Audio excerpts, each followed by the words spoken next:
हरे राम राम राम हरे हरे, हरे कृष्ण कृष्ण कृष्ण हरे हरे. पुंडलीक वरदा हरी विठ्ठल श्री ज्ञानदेव तुकाराम. महायोग पीठे तटे भीमरथ्यां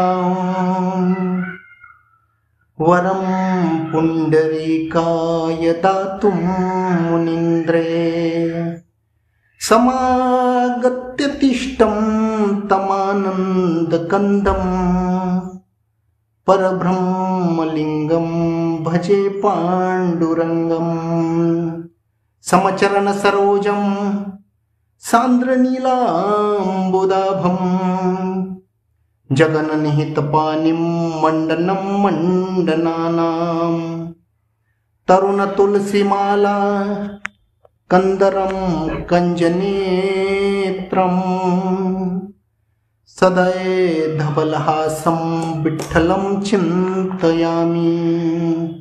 नमो विठ्ठला राजिया पांडुरंगा, नमो रुक्मिणी माऊली ज्ञानगंगा.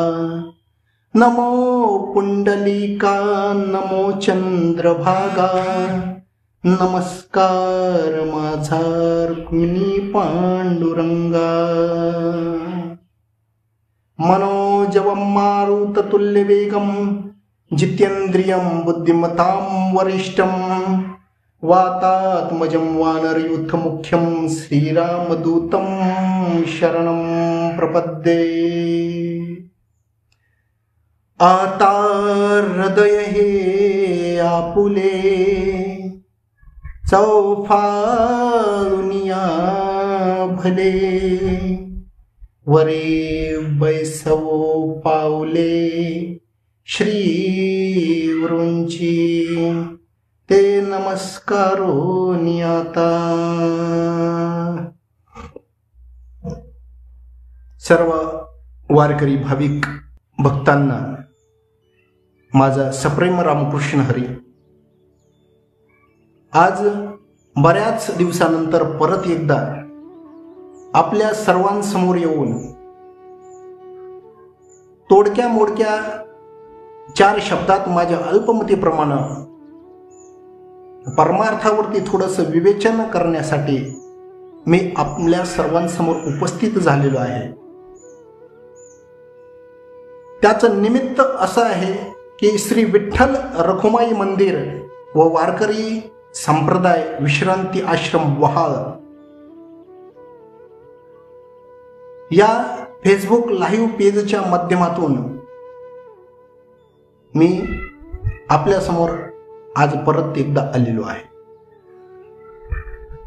प्रस्तुत प्राप्त प्रसंगी आजच्या प्रवचनरूपी सेवेकरिता निवडलेला विषय हा थोडासा वेगळा आहे.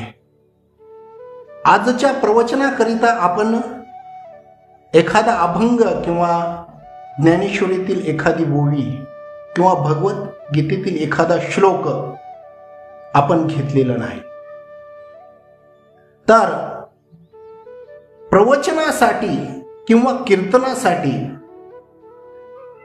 एखादा अभंग श्लोक किंवा ज्ञानेश्वरी सारख्या ग्रंथातील ओव्या असतील,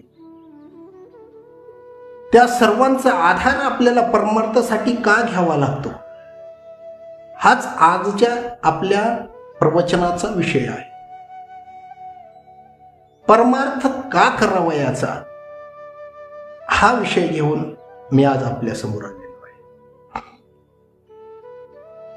कलियुगामध्ये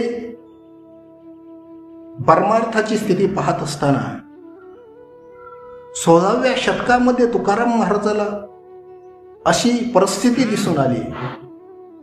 पहा हो कलीचे महिमान असत्यासी रिजले जन, पापा देती अनुमोदन करीती हेळन संतांचे. ही 16व्या शतकामधली परिस्थिती होती. आपण आज 21व्या शतकामध्ये आहेत. जवळपास 400-500 वर्षापूर्वी जगद्गुरु तुकोबा रायांचा असा अनुभव होता. मग तिथून आज इथपर्यंत आपण आलोत. त्यावेळेस सुद्धा तुकाराम महाराजांनी सांगितलं होतं की सत्य असत्यासी मन केले ग्वाही, मानियले नाही बहुमता. मी सांगतो म्हणून त्या मार्गाने तुम्ही परमार्थ करावा अशी अपेक्षा तुकाराम महाराजांनी त्या ठिकाणी व्यक्त केली.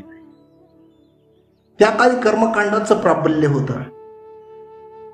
तुकाराम महाराज सांगतात की परमार्थामध्ये आल्याच्या नंतर तुम्ही स्वतः तपासून पहा. तुम्ही ज्या कथाकाराकडून, प्रवचनकाराकडून, कीर्तनकाराकडून जे काही ऐकत आहात ते तुमच्या बुद्धीला पटतं का? आणि जर पटत असेल तर त्या ठिकाणी तुम्ही त्यांच्या त्या बोलण्याला मान्यता द्या. परमार्थ का करायचं असतं? परमार्थ काही मनोरंजनाचं साधन नाही. परमार्थाच्या माध्यमातून धर्म, अर्थ, काम, मोक्ष या 4 पुरुषार्थापैकी सर्वात महत्वाचा जो 4थ्या क्रमांकाचा मोक्ष नावाचा पुरुषार्थ आहे तो साध्य करावयाचा आहे. परमार्थाचं प्रयोजनच त्यासाठी आहे. आणि परमार्थ कोण करू शकतो? तर 84 लक्ष योनीमध्ये फक्त मनुष्य देहामध्ये आल्यानंतर या परमार्थाचा अधिकार प्रत्येकाला प्राप्त होतो. सकळांसी येते आहे अधिकार, कलियुगी उद्धार हरीच्या नामे. म्हणून मनुष्य देह प्राप्त झाल्यावर आपल्याला विचार करता येतो की परमार्थ म्हणजे काय. याची देही घडे देवाचे भजन, आणि कहे ज्ञान नाही कोटे. किंवा नर देहाचे निज्ञाने, सच्चिदानंद पदवी घेणे, एवढा अधिकार नारायणे कृपावलोकने दिदला. या मनुष्य देहाला आल्याच्या नंतरच आपल्याला परमार्थाचा विचार करता येतो. पशु काय पाप पुण्य जाणते, उत्तम मध्यम भोग भोगिते. पशु मात्रांच्या ठिकाणी या परमार्थाचा विचार करण्याची शक्ती भगवंतानं त्यांना प्रदान केलेली आहे. या मनुष्य देहामध्ये आल्यानंतरच हा विचार करता येतो. म्हणून सकाळी उठल्यापासून पुन्हा परत झोपेपर्यंत आणि झोपल्यानंतर पुन्हा परत जागृत झाल्यानंतर पुन्हा परत एकदा निद्रावस्थेत जाईपर्यंत, जागृतावस्थेमध्ये असताना किंवा स्वप्नामध्ये सुद्धा असताना फक्त एकाच ध्येयावरती आपलं लक्ष केंद्रित असलं पाहिजे. आणि ते ध्येय म्हणजे पारमार्थिक साधना आपल्याकडून झाली पाहिजे. परमार्थ का करावयाचा हा आपला आजच्या प्रवचनाचा मुख्य विषय आहे. बरीच मंडळी आपण पाहतो परमार्थ न करताही सुखा समाधानात जगताना आपल्याला दिसून येतात. आणि त्यांना असं वाटतं की परमार्थ नाही केला तरी आमच्या जीवनशैलीमध्ये काही फरक पडत नाही. मग परमार्थ करावयाचं तर का करावयाचं? याचं कारण असं आहे की 84 लक्ष योनीपैकी कुठल्याही पंचमहाभूतापासून तयार झालेल्या देहाचा विचार केला असता आपल्या असं लक्षात येईल की इंद्रियाची संधी होतो सापडलो बंदी, असं तुकाराम महाराज एका ठिकाणी म्हणतात की ज्या वेळेस आपण या मनुष्य देहामध्ये आलो किंवा इतरही पशुवादिक ज्या योनी आहेत त्यामध्येही ज्या वेळेस आपण अडकतो, जन्म घेतो म्हणजे अडकतो. जन्म का मिळतो? जन्मा येणे घडे पातकाचे मूल. तुकाराम महाराज म्हणतात कुठलाही जन्म घेतला तर जन्माला आलो म्हणजे आपण काहीतरी पाप केलेलं आहे. आणि त्यातल्या त्यात आपल्याला मनुष्य देह प्राप्त झालेला आहे, हे फार मोठी सद्भाग्याची गोष्ट आहे. मनुष्य देह किती महत्वाचा आहे. इह लोकीचा हा देह देव इच्छिता ती पाहे, धन्य आम्ही जन्म आलो दास विठोबाचे धाम. मला सांगा, जर स्वर्गीचे अमर इच्छिता ती देवा, मृत्यूलोकी व्हावा जन्म आम्हा, कशासाठी? स्वर्गातल्या देवादिकांना सुद्धा हा मनुष्य देह हवा आहे. कारण काय? नारायण नामे होऊ जीवन मुक्त, कीर्तनी अनंत गाऊ गीती. त्याचं कारणच फक्त एक आहे की त्या देवांना या मनुष्य देहामध्ये येऊन या ज्या रहाट गाडगा लागलेला आहे जन्म मरणाचा, त्यापासून त्यांना सुटका हवी आहे. म्हणून ते म्हणतात, कशाला आम्हाला मनुष्य देह पाहिजे? तर नारायण नामे होऊ जीवन मुक्त, कीर्तनी अनंत गाऊ गीती, यासाठी हवा आहे.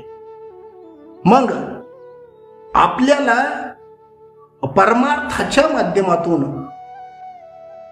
या देवांची प्राप्ती करून घ्यायची का? की जे देव म्हणतात की आम्हाला मृत्यू लोकामध्ये नरदेह हवा आहे, या देवांची प्राप्ती करून घ्यायची आहे का? नाही घ्यायची. कारण का? कारण ते देव असं म्हणतात की आम्हाला नरदेह हवा आहे, आणि त्या नरदेहाला आल्यानंतर आम्ही नारायणाचं रात्रंदिवस नामस्मरण करू, आणि नामस्मरण केल्यानंतर आम्ही मुक्त होऊ, मोक्षपदाला जाऊ. म्हणून विचार केला असता असं लक्षात येईल की आपण फार भाग्यवान आहोत की आपल्याला मनुष्य देह प्राप्त झालेला आहे. दुर्लभो मनुष्य देहा देहिनाम क्षणभंगुरा, असा दुर्लभ असा मनुष्य देह आपल्याला प्राप्त झालेला असताना आपल्याला पहिल्यांदा विचार केला पाहिजे की परमार्थ कशासाठी करायचा. आपण या देहामध्ये अडकलो आहोत. वारंवार किती वेळा जन्म यावे, नित्य व्हावे फजित. आजपर्यंत वारंवार आपल्याला गर्भवासाचं जन्म मरणाचं दुःख भोगावे लागलेलं आहे, आणि ते जन्म मरणाचं दुःख निरसन करण्यासाठी आपल्याला परमार्थ करायचा आहे. आपण एकदा जन्माला आलो आहोत, आता फक्त एकदाच मरायचंय, पण त्या मरण्याच्या अगोदर आपल्याला अंतिम साध्य जे मोक्ष आहे ते याच देहामध्ये राहून मिळवता येतं. माऊली असं म्हणतात, तुम्हाला जर वाटत असेल की मेल्यानंतर आपल्याला मोक्ष मिळेल, तर ते मूर्खपणाचं बोल. मोक्ष मेल्यापाटी होईल आम्हासी, ऐसे जे म्हणतील अतिमूर्ख. मेल्यानंतर मोक्ष मिळतो अशी जर आपल्या कोणाची समजूत असेल तर तो मूर्ख नसून अतिमूर्ख आहे, अशा शब्दामध्ये माऊली त्या व्यक्तीची निंदा करतात. कारण ग्रह दग्ध न होता शिंपीचे उदक, शेकीत निष्टंक काय कीजे. एखाद्याचं घर जळत असेल तर ते घर जळण्याच्या अगोदरच विझवावं लागतं, कारण त्यानंतर घर विझवण्यासाठी केलेले प्रयत्न हे व्यर्थ ठरतात. तद्वत या मनुष्य देहामध्ये आल्यानंतरच हा मनुष्य देह प्राप्त असतानाच आपल्याला परमार्थाचा आणि पर्यायाने जे अंतिम गंतव्य स्थान आहे, जी मुक्तावस्था आहे, जे मोक्षावस्था आहे, तिच्या संदर्भात विचार करायला हवा. आणि त्या संदर्भात विचार करत असताना त्या विचारासाठीच आपल्याला परमार्थाची गरज आहे. बरं, या जन्म मरणाच्या त्रासातून आपल्याला का मुक्तता हवी आहे? कारण या पृथ्वी तलावरती एकच मोठं दुःख आहे, ते म्हणजे जन्म मरणाचं दुःख. याच्यापेक्षा दुसरं कुठलंही दुःख तुमचं मोठं नाही. म्हणून अभंगामध्ये महाराज देवाकडं असं अशी विनंती करतात की संसार दुःख मुलं चहूकडे इंगला, विश्रांती नाही कोटी रात्रंदिवस तळमळ. किंवा गर्भवासाचा विचार केला तर मास मल मूत्र घाना, अशा प्रकारच्या आईच्या उदरामध्ये आपल्याला राहून 9 मास उकडावं लागतं आणि त्यानंतर जो जन्म मिळतो तो फार दुःखदायक आहे. म्हणून महाराज अशी विनंती करतात देवाला की एक वेळ करी या दुःखा वेगळे, दुरिताचे जाळे उगवणी, आठवीन पाय हा माझा नवस, रात्र आणि दिवस पांडुरंग. माऊली सुद्धा खूप वर्णन सुंदर करतात. देही असता जीवा ते सप्त मास होती त्याते, आठवी तसे माते स्मरण ध्यानी. आईच्या उदरामध्ये 7व्या महिन्यापर्यंत असताना या जीवाला त्या परमात्म्याची ओळख असते आणि तो त्या ठिकाणी विनंती करतो की एक वेळ करी या दुःखा वेगळे, दुरिताचे जाळे उगवणी. आणि एकदा या गर्भवासाच्या कचाट्यामधून तू मला दूर केलंस तर मी काय करीन, तर मनुष्य देह प्राप्त झाल्यानंतर एक क्षण व्यर्थ न घालता मी तुझ्या पायाचं चिंतन रात्रंदिवस करीन. अशा प्रकारचे तुकाराम महाराज किंवा किंबहुना सर्वच जीव परमेश्वराला वचन देत असतात आणि त्या वचनाचं स्मरण करून देण्यासाठी संतांनी तुमच्या माझ्यासारख्या पामर जीवाकरता परमार्थाची योजना केलेली आहे. परमार्थ म्हणजे काय? आपलंच चुकलेलं माहेर घर आपल्याला ते परत त्या माहेरामध्ये गेल्याशिवाय सुखचैन पडणार नाही. प्रत्येक जीवाची विश्रांती ही माहेरामध्ये असते. म्हणून तुकाराम महाराज म्हणतात, आलो निजाची या माहेर. मग ते आपलं माहेर म्हणजे मोक्षावस्था आहे. आणि ते माहेर जर आपल्याला परत मिळवायचं असेल तर आपल्याला परमार्थाची गरज आहे. म्हणून परमार्थ करत असताना परमार्थामध्ये विनोदाला बगल दिली पाहिजे. परमार्थामध्ये विनोदाला बगल दिली पाहिजे. तुकाराम महाराज असं सांगतात की देवाचे चरित्र नाठवे सर्वता, विनोदाची कथा गोड वाटे. आणि परमार्थामध्ये विनोद जर आवडू लागला तर तुमचं माझं वाटोळं झालं असं समजायला हरकत नाही. का हरकत नाही? तर तुकाराम महाराज एका अभंगामध्ये सांगतात की समजा तुम्हाला एका समुद्रामधून तरुण जायचं आहे, तर त्या समुद्रामधून तरुण जाण्याकरता तुम्हाला एखाद्या नावेची, होडीची आवश्यकता लागते. मग होडी कोणत्याही वस्तूची बनवली तरी आकार होडीसारखा देता येतो. आकार कोणत्याही धातूपासून, वस्तूपासून बनवली तर त्या होडीला आकार तसा देता येतो होडीसारखा. परंतु जर समजा तुम्ही होडी बनवायची आणि मी ती दगडाची होडी बनवणार असा जर अट्टहास केला तर मला सांगा, त्या दगडाची होडी बनवण्याकरिता जे तुम्हाला कष्ट लागतील आणि जो पैसा खर्च करावा लागेल तो वाया गेल्याशिवाय राहणार नाही. आणि तुम्हाला तर असं समाधान वाटेल की मी या समुद्रातून तरुण जाण्याकरता होडी तयार केलेली आहे. ठीक आहे बाबा, तू होडी तयार केलेली आहे समुद्रातून तरुण जाण्याकरिता, परंतु ती होडी तुला या समुद्रातून तारून नेऊ शकेल काय? म्हणून सज्जन वाय बाप हो, विचार करा. दगडाची होडी बनवली तर ती आपल्याला भवसागरातून, समुद्रातून तारून नेऊ शकत नाही. उलट तिच्यासाठी केलेले कष्ट आणि पैसा खर्च जातो, वाया जातो आणि शेवटी ती दगडाची नाव तिच्या स्वतः सहित आपल्यालाही बुडावल्याशिवाय राहत नाही. म्हणून तुकाराम महाराज एक प्रमाण देतात, दगडाची घडता नाव मोल क्लेश गेले वाव, तरता नाही ठाव बुडवी तारो तर दिया. म्हणून अशा प्रकारचा परमार्थ आपल्याकडून चुकीच्या पद्धतीनं जर घडला तर त्यामधून आपला उद्धार कदापि शक्य नाही. म्हणून तुकाराम महाराज असं सांगतात, धर्म रक्षावयासाठी करणे आटी आम्हासी, वाचा बोलो वेदने ते, करू संती केले ते, करू संती केले ते, मी माझ्या मनाचं काही करेल असं तुकाराम महाराज सांगत नाही. मनोमार्गे गेला तो येतेची मुकला, हरिपाटी स्थिरावला तोची धन्य. तुकाराम महाराज म्हणून सांगतात, जे संतांनी केलंय तेच मी करणार. झाडू संतांचे मार्ग, आड राणे भरले जग, उचिष्टाचा भाग शेष उरला तो सेव.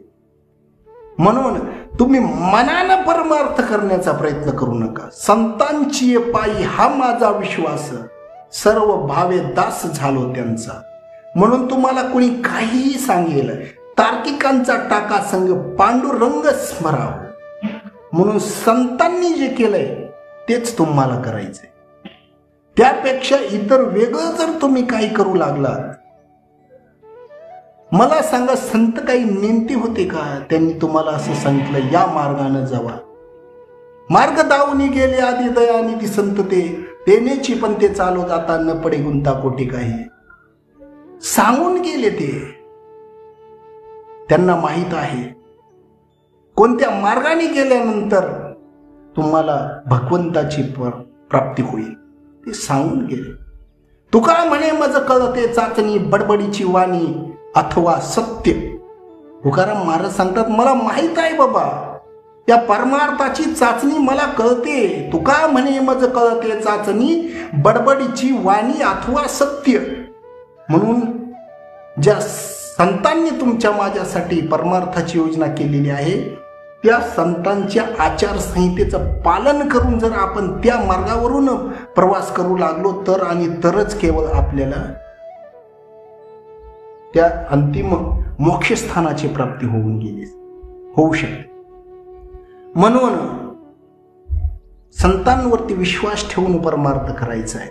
तुका म्हणे गडे हो हुशारोनी खेळा, हा परमार्थाचा डाव हुशारीनं खेळा असं तुकाराम महाराज सांगतात. म्हणून या ठिकाणी परमार्थ करत असताना संतांनी ज्या गोष्टींचा आग्रह केलेला आहे त्याकडे लक्ष द्या. परमार्थामध्ये येऊन तुम्ही परमार्थापेक्षा जर वेगळं काही करत असाल तर मग तुम्ही स्वतः समाधान मानून घ्याल की मी परमार्थ करतोय, परंतु तुम्हाला त्यापासून कुठल्याही प्रकारची फलाची प्राप्ती होणार नाही. आणि या देहात आल्यानंतर परमार्थाच्या माध्यमातून आपल्याला जन्म मरणाच्या खेपा संपवायच्या आहे. म्हणून तुकाराम महाराज सांगतात, तुका म्हणे एका मरणेची सरे, उत्तम चिवरे कीर्तिमान. म्हणून एकदा मनुष्य देहाला आलात तर या मनुष्य देहात आल्यानंतर आत्मज्ञानाची प्राप्ती करून घ्या.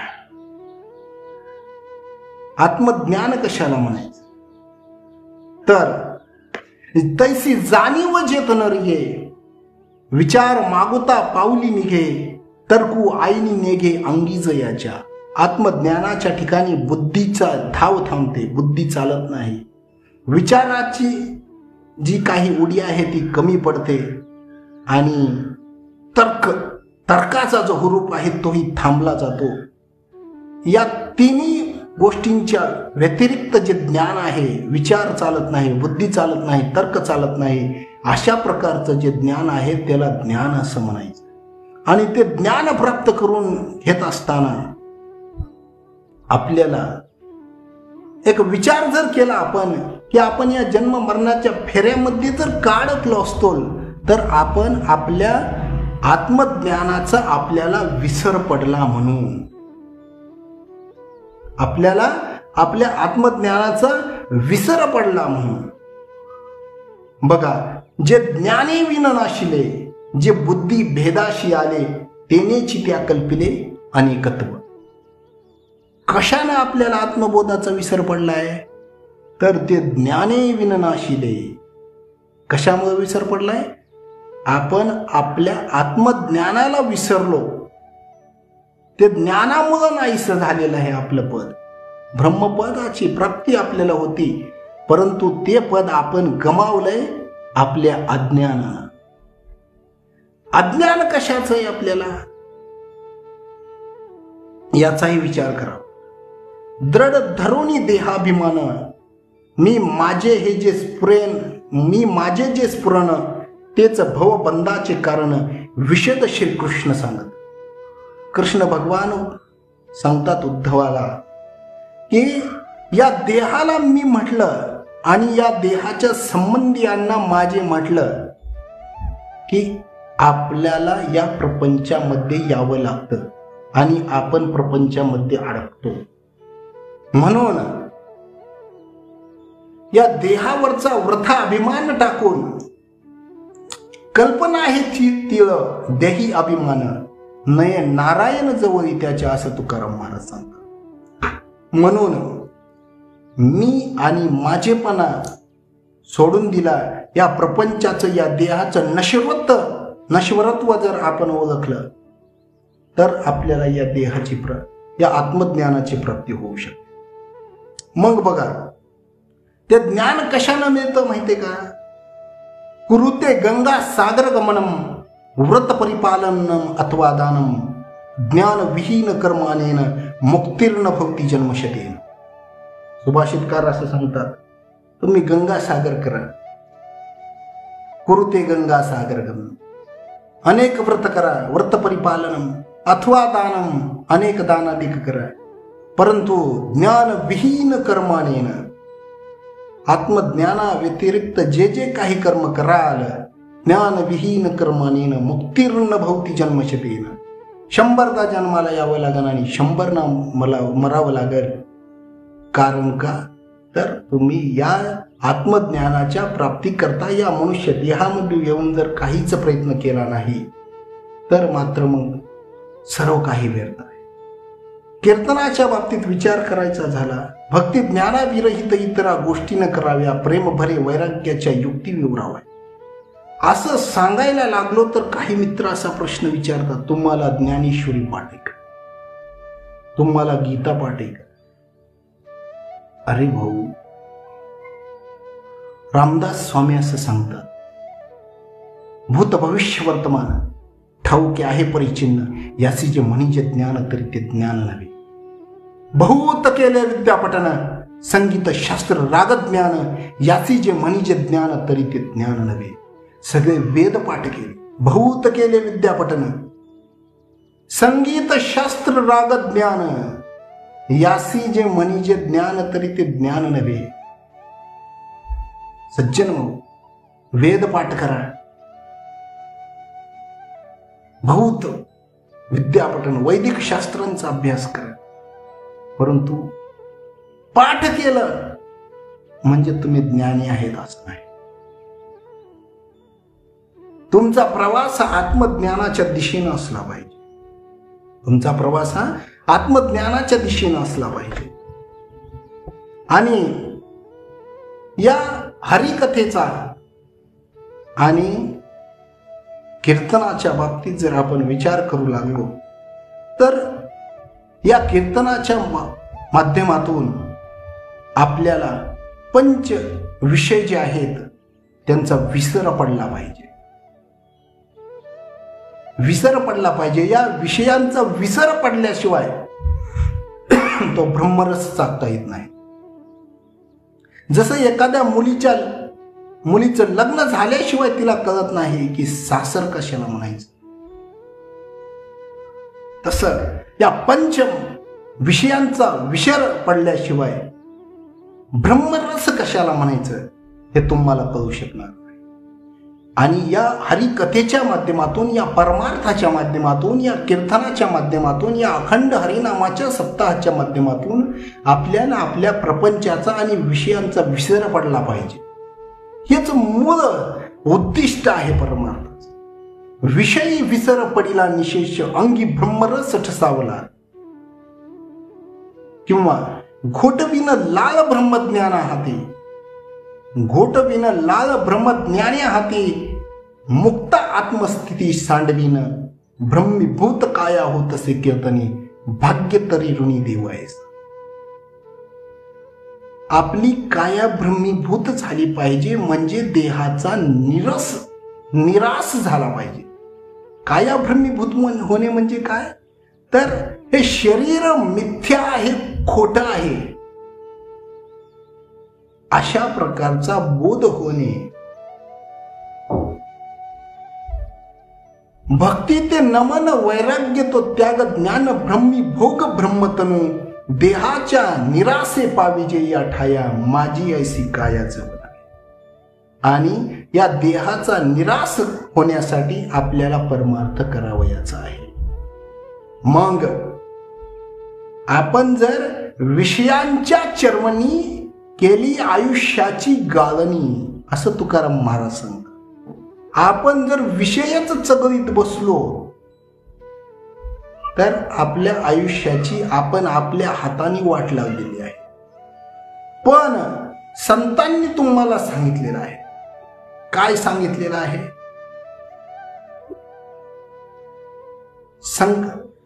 शिकवणी नीत सोयी, शिकवणी हित सोयी लावावी हे नीत, असं तुकाराम महाराज म्हणतात की तुमच्या हितासाठी स्वहिता कारणे साधूची संगती, भावे भक्ती हारीची भेटी तेने. तुमचं हित कशात आहे बघा. तुमचं हिताचा जर आपण, आपल्या हिताचा जर आपण विचार करू लागलो तर आपलं हित आपल्या आईला कळतं.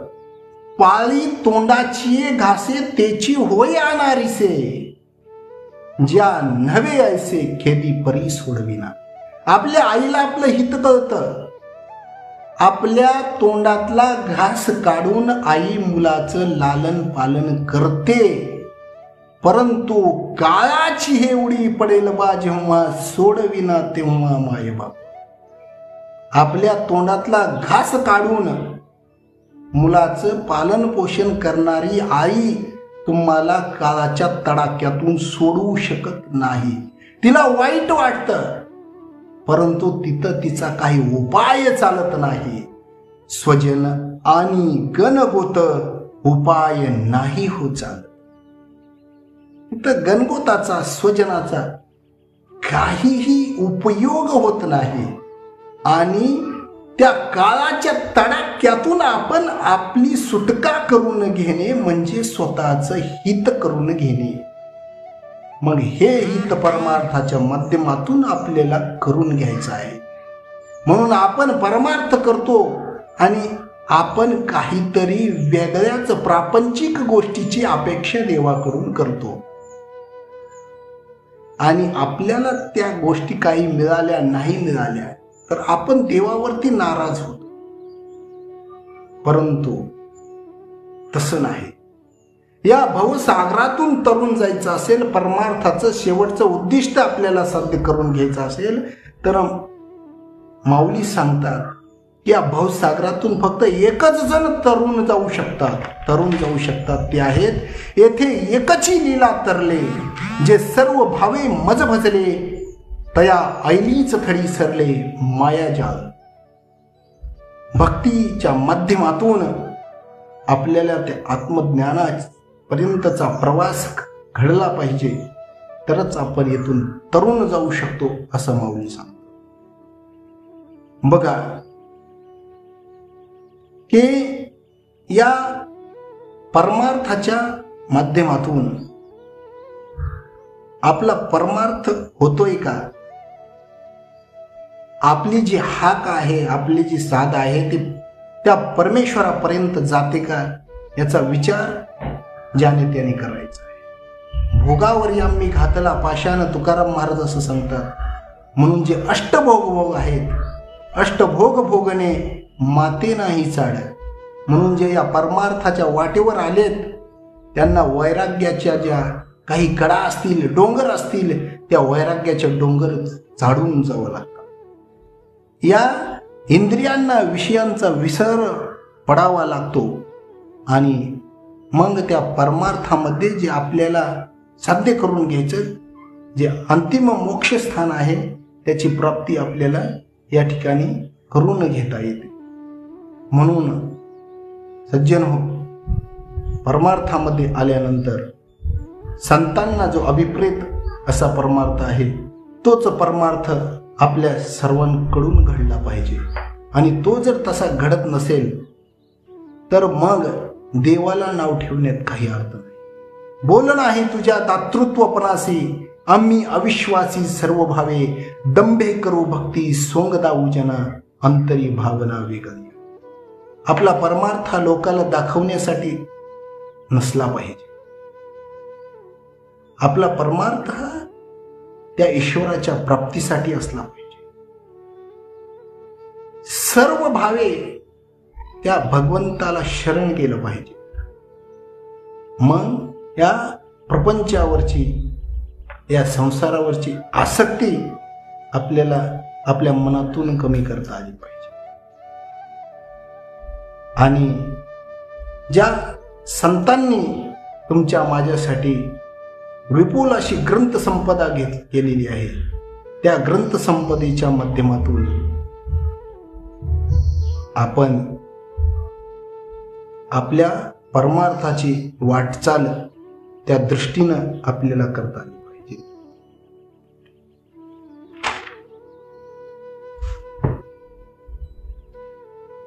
असो,